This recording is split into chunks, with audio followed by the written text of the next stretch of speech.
Well, this is a look at some of the snow we had yesterday, but this is looking up further north here as we look at Post Falls there. Suzanne posted this on our Idaho Weather Watchers Facebook group, and you could see the snow falling in that picture, several inches. I think in that post she had mentioned anywhere between 7 to 8 inches, not quite 6 or 7, but yes, we did have plenty of snow making its way up in portions of the mountains. And yes, I threw that reference in there because hopefully I'm keeping it alive. But anyways, we're going to move on here and look at our satellite and radar picture. We're not really seeing much of that snow or a lot of that rain that we saw here through yesterday through the Treasure Valley.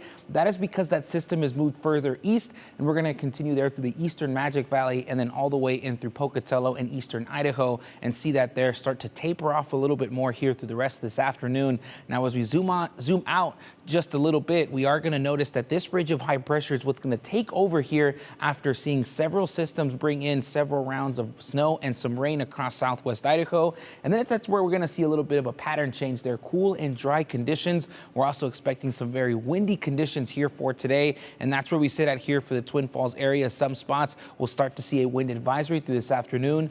30 to 35 mile per hour winds, in other spots up to 55 miles an hour. So that's something to really keep in mind, as it'll make temperatures feel colder, but also it could make for some dicey driving conditions here, especially for some of the higher profile vehicles that make their way through the Magic Valley. Now here in the Treasure Valley, we are going to see some breezy to possibly windy conditions, but it looks likely that we stick around between 25 to 30 miles an hour as we talk about some of those wind gusts. And that's what's going to make temperatures feel much colder, not just through the morning, but even here through the rest of this afternoon.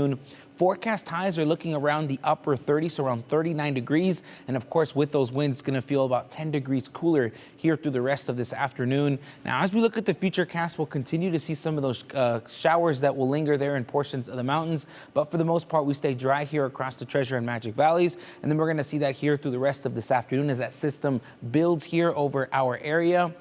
And that's pretty much what we're going to stick around with as we head on from Friday onward here into the middle of next week. So as we take a look at that 7-day forecast, we'll see a little bit more sunshine coming into the beginning of the weekend. Temperatures will stick around those low to mid 40s, and we're going to see a little bit more of that sunshine and possibly even slightly warmer temperatures as we head towards Wednesday of next week. Hector, thank you.